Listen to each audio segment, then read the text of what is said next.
Hello সবাইকে, good morning. আজকে আমি তোমাদের দেখাবো কি করে দুধের সর থেকে বা মালাই থেকে কি করে বাড়িতে ঘি বানানো যায়। তো আমি এখানে মোটামুটি 10 দিনের জমানো মালাই নিয়ে নিয়েছি। এটা হুইস্কারের সাহায্যে নাড়াচ্ছি। এটা কন্টিনিউয়াসলি একই ডিরেকশনে নাড়াতে হবে। তো চলো, এই দেখো নাড়তে নাড়তে এইভাবে জিনিসটা কিরকম দানা দানা হয়ে যাচ্ছে। তো এইভাবে কন্টিনিউয়াসলি নাড়তে হবে আনটিল আনলেস এর থেকে দুধটা সেপারেট হয়ে যায় আর এইগুলো সেপারেট হয়ে। নাড়তে নাড়তে জলটা সেপারেট হয়ে যাচ্ছে, মানে দুধটা সেপারেট হয়ে যাচ্ছে আর এটা জমে যাচ্ছে। তো এটা যতক্ষণ না বাটার তৈরি হয়ে যাচ্ছে এটাকে কন্টিনিউয়াসলি নাড়তে হবে। আমি আগে থেকে জল অ্যাড করিনি। রিজন হচ্ছে আগে থেকে জল অ্যাড করলে তোমার একটু সময় নেয় বাটারটা তৈরি হতে। তো আমি যদি পরে জল অ্যাড করি তাহলে এটা অনেক তাড়াতাড়ি হয় আর অনেকটা ভালো হয়।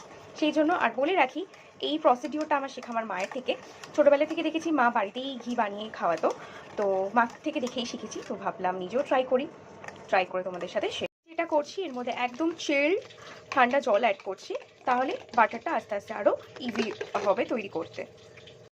এই যে ঠান্ডা জল অ্যাড করার পরে দেখো এইভাবে আমাদের বাটারটা পুরো সেপারেট হয়ে গেছে।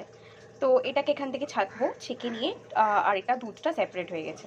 তো এটাকে আমি আবার একটু ঠান্ডা জলের মধ্যে দেবো যাতে কিনা এই টক ভাবটা কেটে যায়। তো অলরেডি আমি এখানে একদম বরফ ঠান্ডা জল দিয়ে রেখে দিয়েছি, আর এখান থেকে যেটুকু আছে সেটুকুকে নিয়ে এর মধ্যে দিয়ে দেবো।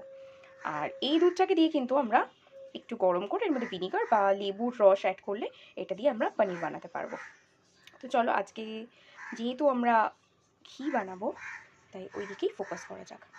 তো এটাও একদম চিল্ড ঠান্ডা জল। তো এটা হয়ে গেছে আমাদের বরফ, আর এটাতে কি হবে, সরি এটা বাটার হয়ে গেছে। তো এটাতে কি হবে, এটা চাইলে আমরা স্টোর করেও রাখতে পারি এভাবে নিয়ে। আর যেহেতু আমি বাটার আজকে করব না, আমি আজকে ঘি বানাবো, তাই এটা ডিরেক্ট আমি কড়াইতে দিয়ে দেবো। তো গ্যাসে কড়াই বসিয়ে দিয়েছি, ফ্লেমটা মিডিয়াম ফ্লেমে রেখেছি। এবার আস্তে আস্তে বাটার যেটা হয়েছে সেটা আমরা কড়াইতে দিয়ে দেবো। দিয়ে আমাদের বেশ কিছুক্ষণ নাড়তে হবে। ফ্লেমটা আমাদের মিডিয়ামে রাখতে হবে। আর নাড়ার পরে আমরা মানে কন্টিনিউ থাকার পরে আমরা দেখতে পাবো এইখান থেকে আমাদের ঘিটা তৈরি হয়ে যাবে। তো দেখি কি হচ্ছে।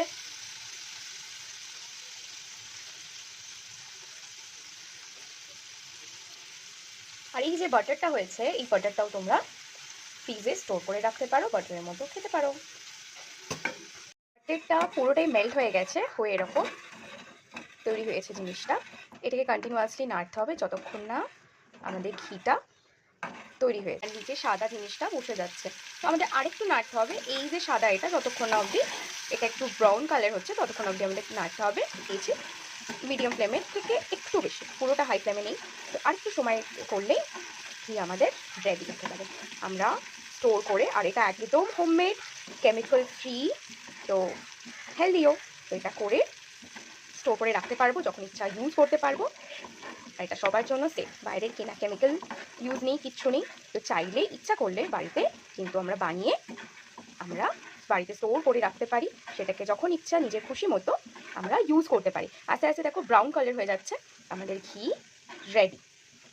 অলমোস্ট আমাদের ঘি রেডি। আমার ঘি ঠান্ডাও অলমোস্ট হয়ে গেছে।